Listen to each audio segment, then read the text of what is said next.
Bonjour, nous sommes le jeudi 18 juin 2026 et le sujet est l'intelligence artificielle qui consommera bientôt autant d'eau que 1,3 milliard de personnes, soit autant environ que la population de la Chine.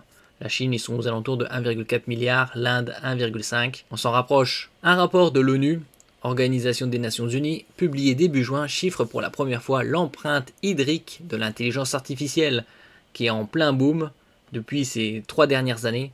Par exemple, ChatGPT est sorti en novembre 2022 et compte actuellement 1 milliard d'utilisateurs hebdomadaires. D'ici 4 ans, un secteur industriel à lui seul pourrait accaparer l'équivalent des besoins en eau annuels de l'ensemble de l'Afrique subsaharienne, soit 9000 milliards de litres ou 9 milliards de mètres cubes, une quantité qui suffirait à couvrir les besoins domestiques de 1,3 milliard de personnes dans le monde. Bien évidemment, ça c'est la partie hydrique pour le refroidissement. Il y a aussi la partie électrique. Avec les nouvelles technologies, on arrive à réduire la consommation électrique pour une meilleure efficacité. Les data centers ont soif.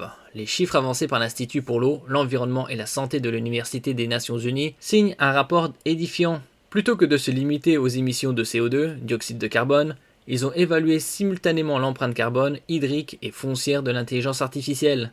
Un décentrage qui change radicalement la lecture.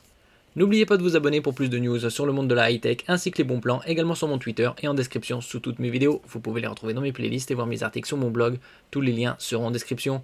N'oubliez pas de mettre un j'aime, un commentaire, de partager et de cliquer sur les liens en dessous de mes vidéos pour soutenir la chaîne. La semaine prochaine, c'est le début des soldes d'été. Pour une durée de 4 semaines, je ferai des publications quotidiennes sur les meilleurs bons plans de la high-tech. En 2025, les data centers ont consommé environ 4500 milliards de litres ou 4,5 milliards de mètres cubes d'eau dans le monde, de quoi couvrir les besoins de 600 millions de personnes. Sur le plan énergétique, ils ont absorbé 448 TWh d'électricité, soit plus que l'Arabie Saoudite. L'intelligence artificielle représentait à elle seule un cinquième de cette consommation. D'ici 2030, donc d'ici 3 ans et demi, les projections vont doubler ces chiffres à 945 TWh d'électricité, on va dire quasi 1000 TWh, soit près du triple de la consommation annuelle combinée du Pakistan, du Bangladesh et du Nigeria.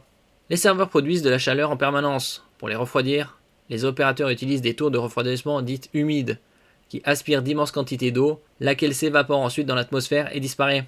Un seul data center peut ainsi consommer jusqu'à 25,5 millions de litres d'eau par an, rien que pour son refroidissement. Et l'intelligence artificielle est de plus en plus utilisée dans tous les secteurs administratifs, médicaux, divertissement et autres. La fausse bonne nouvelle des énergies renouvelables.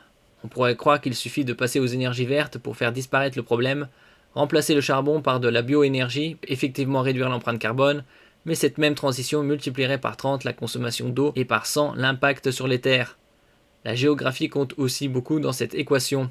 Chaque kilowattheure produit ne consomme pas la même quantité d'eau selon le pays. Implanter un data center dans un pays à forte dépendance hydroélectrique ou thermique aggrave mécaniquement l'empreinte hydrique de l'intelligence artificielle, même si l'électricité utilisée est verte sur le papier. Il y a quelques années, Microsoft avait proposé d'installer des data centers sous l'eau. C'était au large de l'Écosse, dans la mer du Nord. Reste enfin l'utilisation quotidienne des modèles d'intelligence artificielle qui pèsent entre 80 et 90% de la consommation énergétique totale du secteur. Ce n'est pas l'entraînement des modèles qui coûte le plus cher à long terme, mais bien les requêtes envoyées au chatbot, les images générées et les vidéos produites par intelligence artificielle. Comme je disais précédemment, ChatGPT est sorti en novembre 2022 et actuellement, il compte 1 milliard d'utilisateurs hebdomadaires. Merci pour votre écoute et à la prochaine.